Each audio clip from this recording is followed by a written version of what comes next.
नमस्कारम, स्वागतम सबों का।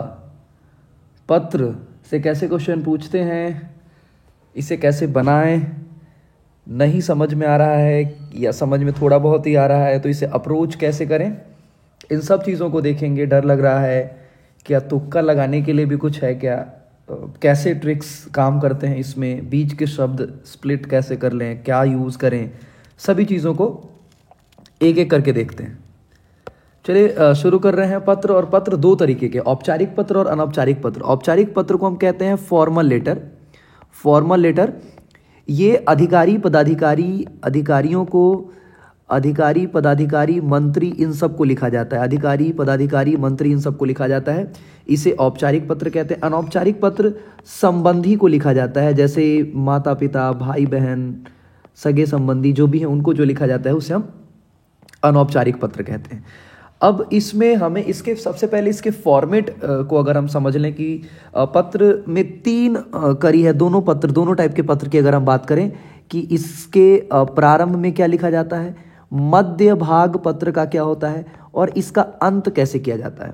ठीक वैसे अनौपचारिक पत्र की शुरुआत कैसे करते हैं, इसके मध्य में क्या क्या लिखा जाता है और इस पत्र का समापन कैसे होता है, इन सब चीज़ों को फॉर्मेट वाइज हम देखने समझने की कोशिश करेंगे तो बड़े आसानी से हम समझ पाएंगे और बना पाएंगे। एक एक करके समझते हैं। जैसे अगर हम बात करें औपचारिक पत्र की, तो किसी भी अधिकारी पदाधिकारी को हम लिखते हैं औपचारिक पत्र। मान लीजिए ये आपके एग्जामिनेशन का पेपर है, तो आपके एग्जाम में जो क्वेश्चन आएगा उसमें मैक्सिमम चीज़ें दी हुई रहेंगी। जैसे परिचय दिया हुआ होगा या बीच का लाइन भी दिया हुआ होगा और 10 खाली स्थान होंगे, 10 खाली स्थान होंगे और उनको भरने के लिए एक मंजूषा, एक वर्ड बॉक्स और हेल्प बॉक्स होगा। इसमें कुछ शब्द होंगे, 10 शब्द होंगे और इन्हीं 10 शब्दों की मदद से 10 शब्द होंगे और ये आधे आधे नंबर के होंगे, तो 5 मार्क्स के कुल टोटल क्वेश्चन पूछे जाएंगे। इससे आप बना पाएंगे। अब कैसे बनाना है, इसकी शुरुआत में क्या होता है, अंत में क्या होता है, इन सभी चीज़ों को एक एक करके देखते हैं, देखना शुरू करते हैं। देखिए, जैसे अगर हम औपचारिक पत्र की बात करें, अगर हम औपचारिक पत्र की बात करें तो इसकी शुरुआत में हम सबसे पहले देखते हैं कि इसकी शुरुआत में लिखा रहता है सेवायाम। सेवायाम सबसे पहले होता है और सेवायाम के बाद हम जिस भी पदाधिकारी को लिख रहे हैं, श्रीमान करके उनका पदनाम, मतलब वो जिस पोस्ट पर हैं उस पोस्ट का नाम, जैसे सेवायाम श्रीमान प्रधानमंत्री, सेवायाम श्रीमान प्रधानाचार्य, सेवायाम श्रीमान नगर आयुक्त, सेवायाम श्रीमान जिला न्यायाधीश, सत्र न्यायाधीश, सेवा में श्रीमान शिक्षा मंत्री, विकास पदाधिकारी, नगर पालिका महोदय। तो जिस भी पद पर हैं उस पद का नाम, जिस पद पर वो हैं उस पद के नाम को हम यूज़ करते हैं। ये है उनका पदनाम, ये पदनाम के लिए यूज़ किया जाता है, ये ध्यान रखना है। दूसरा, वो जिस पद पर जहाँ स्थापित हैं, जहाँ पर उनका पोस्टिंग है, जहाँ पर वो हैं, उसे हम कहेंगे पद पता। जैसे सेवायाम श्रीमान प्रधानाचार्य महोदय, सेंट्रल स्कूल नई दिल्ली, या फिर सेंट्रल स्कूल अंडमान निकोबार, या फिर सेंट्रल स्कूल इलाहाबाद, या central school Bihar, central school Patna, central school Muzaffarpur, Sitamarhi, जहाँ भी है, झारखंड, अररिया, खगड़िया, पश्चिम चंपारण, भभुआ, कैमूर, रोहतास, जहां भी है वहां का पद पता हम देंगे सेवायाम श्रीमान। और श्रीमान जिस पोस्ट पर हैं उस पोस्ट का नाम यहां पर होगा, उस पोस्ट पर वो कहां है, पोस्ट का नाम क्या है और वो पोस्ट पर कहां है, दूसरा ये करेंगे। और फिर तीसरा, मान्यवर के बाद मान्यवरः और मान्यवर के बाद यत निवेदनम अस्ति, जो निवेदन है। अच्छा, इसमें एक चीज का विशेष ध्यान रखना है, जैसे मान्यवर से निवेदन करते हुए जब भी हम अधिकारी या पदाधिकारी को लिखते हैं तो एक चीज, पद पता के बाद एक चीज बहुत इंपॉर्टेंट हो जाता है, वो है विषय। किस विषय पर, क्योंकि आप जब भी पदाधिकारी को लिखेंगे तो उनके समय की अपनी एक कीमत है, उसकी एक मौलिकता है। जैसे मान लीजिए प्रधानमंत्री को आप पत्र लिख रहे हैं, प्रधानमंत्री के बारे में कि सेवायाम प्रधानमंत्री महोदय निवेदनम यत अस्ति, निवेदन यह है कि, और आप उसके बीच में बोलते हैं कि बकरी चोरी के संबंध में किसी ने थप्पड़ मार दिया, इसके लिए आप प्रधानमंत्री को निवेदन कर रहे हैं। तो सब्जेक्ट फिल्टर करके प्रधानमंत्री की गरिमा का ध्यान रखते हुए और विषय की संवेदनशीलता का ध्यान रखने के लिए औपचारिक पत्र में, चूंकि ये फॉर्मल लेटर है तो इसमें सब्जेक्ट का होना बहुत जरूरी है। अदरवाइज बड़ा ही अलग तरीके से प्रधानमंत्री का ही मोह मोह किया जा सकता है, कुछ भी सब्जेक्ट ना दे तो इसीलिए जब भी आप औपचारिक पत्र लिखेंगे इसका विशेष ध्यान रखना है कि विषय होना चाहिए। वैसे आपके एग्जाम में फॉर्मेट रहेगा बना हुआ, 10 ऑप्शन, वो कैसे बनाना है वो आगे क्रम में समझेंगे। अच्छा, अंत में ये तो हमने देख लिया पदनाम पद पता और विषय, और ये बातचीत होगी, ये पूरी बातचीत का हिस्सा, इसे हम समझेंगे। फिर अंत में यहां पर जो लिखने वाले होते हैं, लेखक परिचय, जैसे आप संबंधित अधिकारी पदाधिकारी के क्या लगते हैं, जैसे उनके छात्र हैं, हो सकता है कोई शिक्षक प्रधानाचार्य को लिख रहा हो सकता है कोई ग्रामीण हो, नागरिक हो, और वह नगर निगम के अधिकारी को लिख रहा है। तो यहां पर लेखक का परिचय और लेखक का संबंध स्थापित करना है किससे, जिस भी अधिकारी को लिखा जा रहा है उससे। यह हो गया मोटे तौर पर औपचारिक पत्र का फॉर्मेटिंग।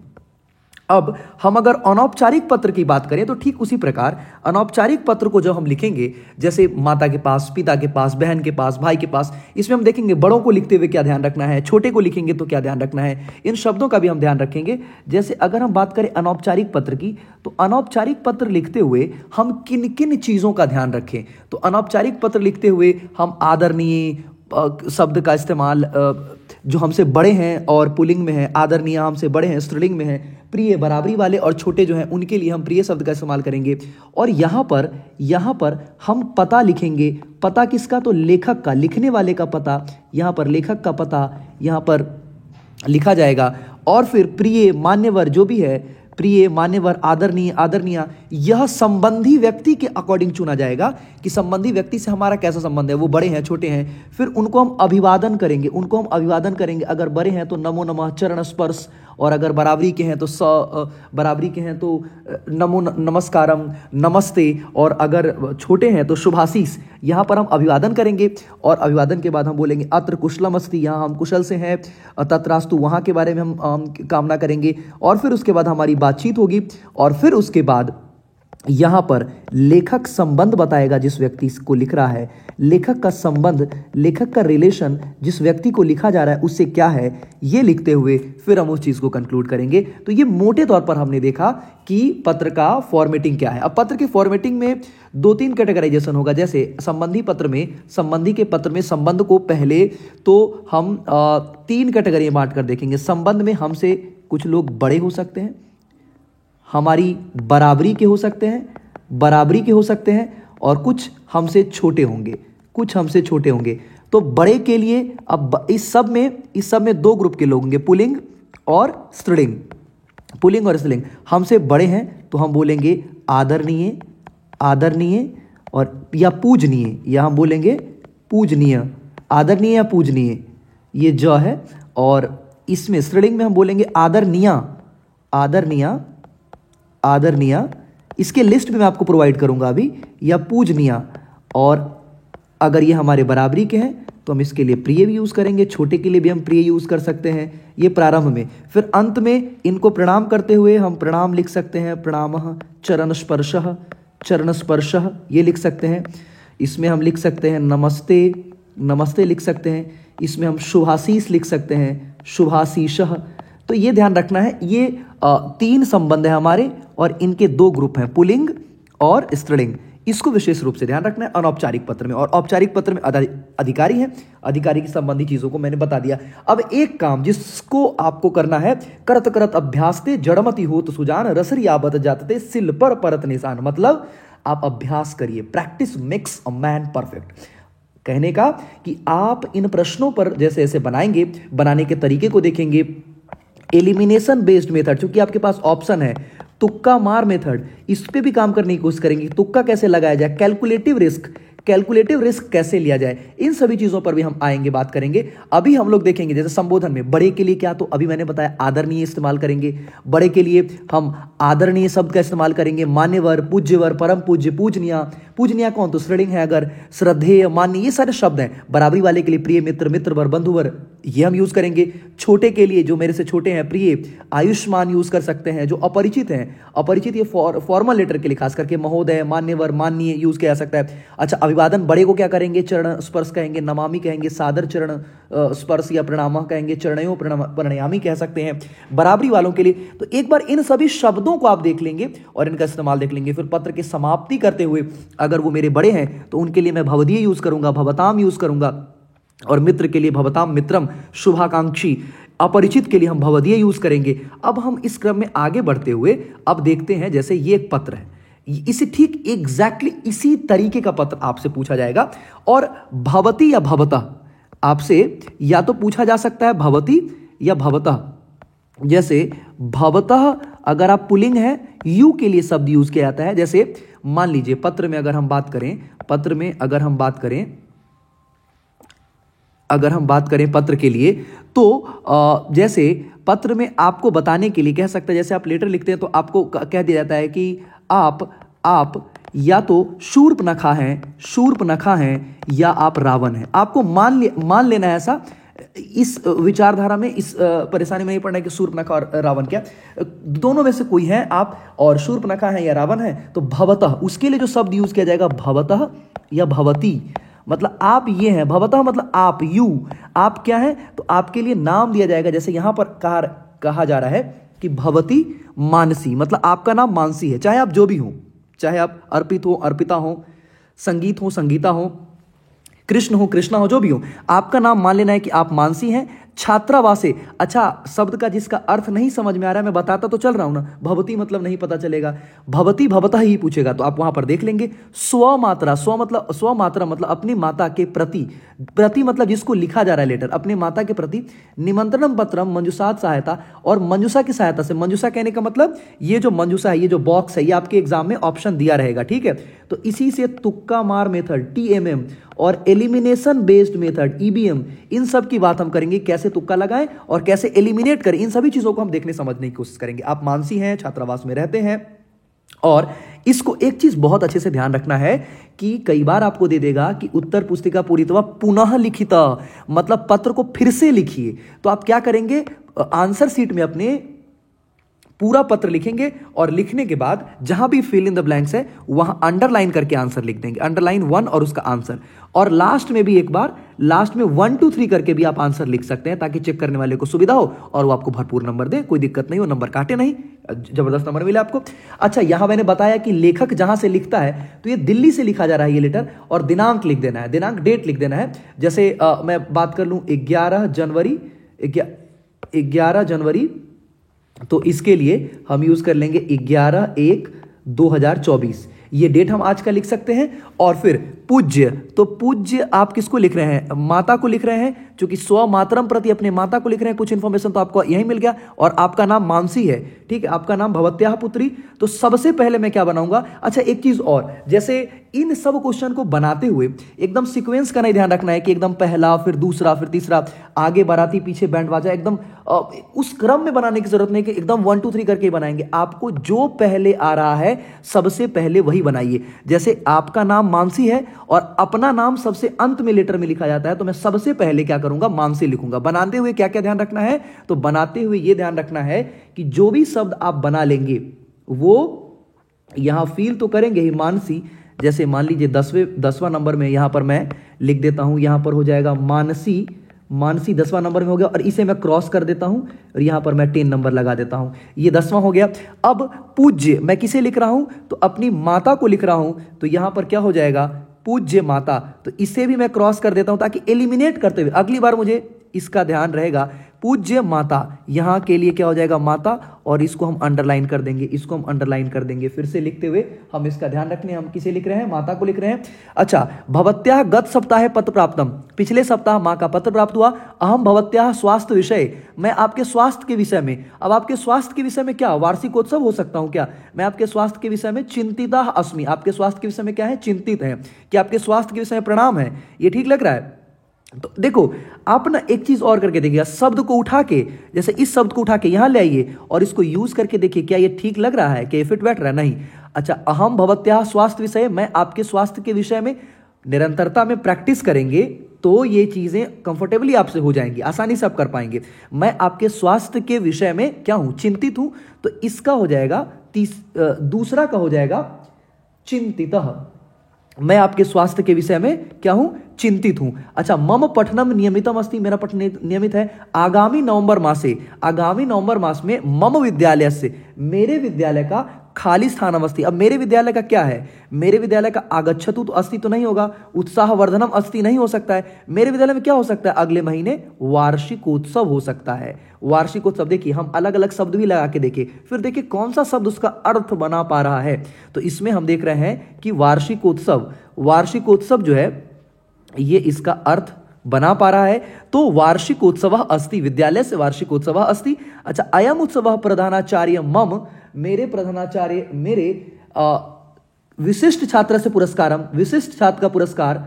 अतएव, अब देखो यहां पर हमें लग रहा है क्या होगा ये नहीं पता, तो हम आगे बढ़ेंगे। इच्छा में यत भवती अपि अत्रागत्य यम उत्सव, इसीलिए आप भी आकर इस उत्सव में क्या करें, ये न मम खाली स्थानम अपि भविष्यति। अगर ऐसा होगा तो क्या होगा। अब हम इसे एक एक करके बनाने की कोशिश करते हैं। जैसे ऐसे प्रश्न जहां पर हमें समझ में नहीं आ रहा है कि कौन कौन से शब्द लगेंगे, तब हम क्या करेंगे, ऐसे शब्दों को हम कैसे बनाएंगे। भवतो चरणेषु, आपके चरणों में। अब आपके चरणों में हम क्या कर सकते हैं, तो आपके चरणों में प्रणमामः। अब हम 9वां क्वेश्चन का आंसर लिखेंगे, 9वां का आंसर हो जाएगा यहां पर प्रणमामः, प्रणामः, प्रणाम। अब 9 बन गया। अब यहां से देखना शुरू करते हैं। जैसे हमारा जो चौथा नंबर क्वेश्चन है कि अयम उत्सव प्रधानाचार्य, इस उत्सव प्रधानाचार्य मम, मेरे क्या, तो मेरे दास्यति का मतलब नहीं पता, मेरे कृत्य को, मेरे कार्य को, तो चौथा का होगा मेरे कार्य के लिए मम कृते विशिष्ट छात्र से पुरस्कारम, विशिष्ट छात्र का पुरस्कार। दास्यति मतलब देते हैं या देंगे, दास्यति, दास्यति, पांचवा क्या हो जाएगा, दास्यति। ऐसे शब्दों को ध्यान में रखना है, दास्यति। अच्छा, इसके लिए एता अतः एव इच्छामि यत् भवति अत्र आगत्य इयम उत्सव, इसीलिए मैं चाहता हूं कि आप इस उत्सव को आकर क्या करें, पश्यतु, देखें। इस उत्सव को आकर क्या करें आप, पश्यतु, देखें। इससे क्या होगा, तो ये न मम, इससे क्या होगा, तो इससे मेरा उत्साह वर्धन होगा। इससे क्या होगा, उत्साह वर्धन होगा। तो 7वां में हम क्या लगाएंगे, उत्साह वर्धनम भविष्यतु, उत्साह वर्धनम भविष्यतु। अतः पूज्य मित पितरा सह मम विद्यालय अवश्यमेव आगच्छतु, इसीलिए आप पिता के साथ आइए। अब ये वाला भी बन गया, कृत्य भी बना लिया हमने। इस तरीके से आप देखिए कि पूरा का पूरा पत्र बनकर तैयार हो गया। जब भी एक या दो प्रश्न ऐसा हो बीच के पार्ट में आपके प्रॉब्लम हो, तो आप पेयर वर्ड्स पहचान लीजिए और आसानी से आप उसे छांट पाएंगे। और नहीं समझ में आए तो आप उन्हीं दोनों में से, बचे हुए में से ही ना, आप या तो ये लगाएंगे या ये लगाएंगे। तो आपको अंत तक जाना है, ठीक MS धोनी की तरह, जो कि कहता है कि आप पेशेंस के साथ खेल को आगे बढ़ाइए, स्टेप बाय स्टेप डीप में खेलने की कोशिश करिए, सीधे सरेंडर मत कर जाइए, ठीक है। अब अगले प्रश्न को भी हल करके हम देखते हैं। इसमें भी देखिए तरीका वही होगा हमारा। सबसे पहले हम पत्र को समझेंगे। अच्छा, पूरयित्वा लिखित करने की बात कर रही है, की जा रही है यहाँ पे, और फिर उसके बाद हम इन्हीं शब्दों के माध्यम से बनाने की कोशिश करेंगे कि इसका आंसर क्या हो जाएगा, ठीक है। देखिए, जैसे रुग्णता कारणात्, रोगी या अस्वस्थ या बीमार होने के कारण स्व प्रधानाचार्य, अपने प्रधानाचार्य के पास अवकाशार्थम, अवकाश के लिए, छुट्टी के लिए पत्र लिखना है। अब इसके लिए हमें इसकी मदद करनी है मंजूषा की सहायता से। तो इसमें हम देखेंगे सेवायाम, सेवायाम के बाद प्रधानाचार्य से पहले हम श्रीमान लगाते हैं, तो श्रीमंतः लगा हुआ है, पेयर वर्ड ध्यान रखना। श्रीमान प्रधानाचार्य, श्रीमान प्रधानाचार्य, तो पहला बन जाएगा श्रीमान प्रधानाचार्य। और फिर अब 10वां, यहां पर जो लेखक लिखता है उसका नाम होता है, तो इसमें से सविनय, अस्वस्थता, अवकाश, दिवसात, ये सब तो नाम नहीं है, इसमें नाम है योगेशः, तो 10वां नाम होगा। फिर इसके तुरंत बाद ये होगा पहला और ये होगा 10वां। 10वां हम बना लेंगे, प्रधानाचार्य महोदय, राजकीय उच्च माध्यमिक विद्यालय रामपुरम, रामपुरम, दीनत्रयस्य, दीनत्रयस्य। अब 3 दिन की, तो 3 दिन की क्या, 3 दिन के अवकाश के लिए, 3 दिन के छुट्टी के लिए प्रार्थना पत्र, 3 दिन के अवकाश के लिए प्रार्थना पत्र, तो यहां पर हो जाएगा अवकाशाय प्रार्थना पत्रम। और तीसरा में हो जाएगा, यहां पर हम देखते हैं महोदय सविनय निवेदनम, तो निवेदन के साथ पेयर वर्ड क्या है, सविनय। निवेदन के साथ क्या लगेगा, और निवेदन से पहले क्या लगता है, तो सविनय, ध्यान रखिएगा, निवेदन से पहले लगता है सविनय, तो सविनय निवेदनम अस्ति। तीसरा क्या हो जाएगा, सविनय निवेदनम अस्ति। कई बार सविनय दिया रहेगा, निवेदन खाली स्थान में रहेगा, तो अब सविनय होगा, उसके जस्ट बाद आप निवेदन लगा लेंगे। सविनय निवेदनम अस्ति यद विगत दिवसात, पिछले दिन से, विगत दिवसात ज्वर पीड़ित अस्मि, पिछले दिनों से मैं ज्वर से, बुखार से पीड़ित हूं। अतः अस्वस्थता कारण देहे, इसीलिए अस्वस्थता के कारण विद्यालय आने में विद्यालय आने में आगंतुम विद्यालय आने में न शक्नोमि समर्थ नहीं हूं, अतः अतः अब क्या कहेंगे, अतः हम क्या कहेंगे, प्रार्थना अस्ति, अतः प्रार्थना अस्ति, दिनांक दिया हुआ है 15/12/2027, 17/12/2027 तक की छुट्टी, पर्यंतम उसके बाद ये कितने दिन की छुट्टी हो गई, दीन त्रयस्य, कितने दिन के अवकाश, यहां भी दिया हुआ है दीन त्रयस्य और ऑप्शन में भी है दीन त्रयस्य, तो यहां पर हो जाएगा 8वां में दीन त्रयस्य अवकाशम दीन त्रयस्य अवकाशम स्वीकृत्य, 9वां का हो जाएगा स्वीकृत्य, 3 दिन के अवकाश स्वीकार करिए और इसके लिए हम अनुगृहित रहेंगे। श्रीमंत भवदाज्ञाकारी, लेखक का परिचय कि लेखक क्या है, तो शिष्य है और योगेश नाम है इसका और 10वीं कक्षा में पढ़ता है। इस प्रकार से हमने देखा कि पत्र बनाने के लिए आपको एक चीज तो करना है कि शब्द को ध्यान रखना है, शब्द के साथ पेयर वर्ड्स ध्यान रखने हैं और इन शब्दों के अर्थ ये किनके साथ सही लग रहे हैं ये लगाकर आप देखेंगे और एलिमिनेशन बेस्ड मेथड, एलिमिनेट करके देखेंगे, फिर कुछ वर्ड्स को यहां से उठाकर लगाकर देख क्या इसके साथ सही अर्थ बैठ रहा है, नहीं तो फिर उसको हटाएंगे, फिर दूसरे शब्द बनाएंगे। और भी प्रश्न की श्रृंखला मैं आप तक पहुंचा रहा हूं, लगातार पहुंचाता ही रहूंगा। प्रैक्टिस सेट मैंने करवाया है और भी प्रैक्टिस सेट मैं आपको करवाऊंगा और गेस्ट क्वेश्चन बहुत जल्द आप लोगों के लिए सभी टॉपिक से, संधि से, समास से, ताकि जो क्वेश्चन आपके एग्जाम में ही सीधे सीधे आ जाए आप लोगों तक उपलब्ध करवाऊंगा। बाकी बचे टॉपिक भी एग्जाम से पहले सब कुछ आपके पास पहुंच जाएगा। ऐसे ही शेयर करिए और जरूरत की चीजें कमेंट करिए जो भी अच्छा लग रहा है या और भी चीजें और चाहते हैं आप तो। और इन सभी चीजों को मैं बहुत जल्द आप तक एग्जाम से पहले सब कुछ पहुंचा दिया जाएगा, ख्याल रखिए। और टेम्परेचर, एग्जामिनेशन टेम्परेचर को ध्यान रखिए। बाहर के वातावरण में ठंडी है, गर्मी है, उसको भूल जाना है, अच्छे से मन लगाकर पढ़ते रहिए। एग्जाम का दिन एक एक दिन करके कम होता जा रहा है, ख्याल रखिए और खूब मन लगाकर पढ़ाई करिए। बहुत जल्द मिलता हूं और नई वीडियोस के साथ। बहुत बहुत धन्यवाद। Thank you everyone.